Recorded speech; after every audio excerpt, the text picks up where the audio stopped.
એક ગામમાં એક નાની દીકરી રહેતી હતી. તેનું નામ રાધિકા હતું. તેને જમવાનું બનાવવાનો ખૂબ જ શોખ હતો.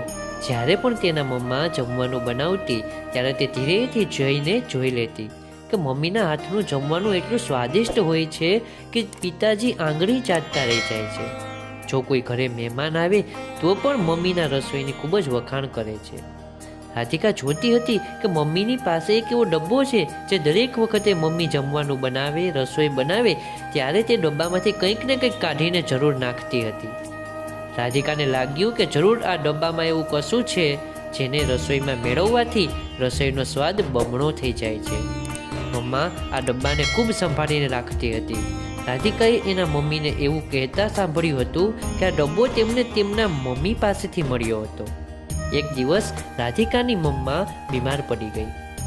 રાધિકાએ હિંમત કરીને કહ્યું કે કોઈ વાંધો નહીં, હવે મમ્મી તું આરામ કર અને આખી રસોઈ હું બનાવી લઈશ. જ્યારે રાધિકા રસોઈ બનાવવા પહોંચી તો જમવાની બધી તૈયારી કર્યા પછી તેને યાદ આવ્યું કે મમ્મીની દરેક ડીશ એટલી સ્વાદિષ્ટ એટલા માટે બનતી હતી કે તે ઉપર મૂકેલા ડબ્બામાંથી રોજ કંઈક ને કંઈક નાખતી હતી. તો આ રાધિકાએ ટેબલ ઉપર ચડી અને આ ડબ્બો લઈ લીધો.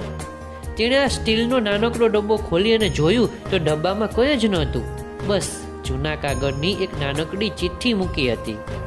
રાધિકાએ આ ચિઠ્ઠી ખોલીને જોયું તો તેમાં લખ્યું હતું કે બેટા તું જે કાંઈ પણ બનાવે છે તેમાં એક ચપટી પ્રેમ જરૂર નાખજે, જેથી તારી બનાવેલી વસ્તુ બીજાને ગમે. રાધિકાને આ વાત સમજતા વાર ન લાગી. કેટલી સારી વાત છે ને કે તમારા દરેક કામમાં થોડો પ્રેમ સમાઈ જાય ને તો સામેવાળા વ્યક્તિને જરૂર પ્રભાવિત કરી મૂકે છે. પ્રેમ એ દરેક દર્દની દવા છે. માટે માનો રોટલો અને બાપનો ઓટલો ક્યારેય તર છોડશો નહીં સાહેબ, કેમ કે ભાગ્યશાળી હોય તેને જ આ પ્રેમ મળે છે. દોસ્તો, તમને આ માતા પ્રત્યેનો પ્રેમ સુંદર લાગ્યો હોય તો આ વિડીયોને લાઈક કરી તમામ મિત્રો સુધી અવશ્ય શેર કરજો.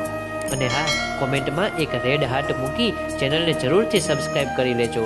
તો ચાલો મળીએ નવા વિડીયોમાં નવી સ્ટોરી સાથે. ત્યાં સુધી હસતા રહો અને મસ્ત રહો.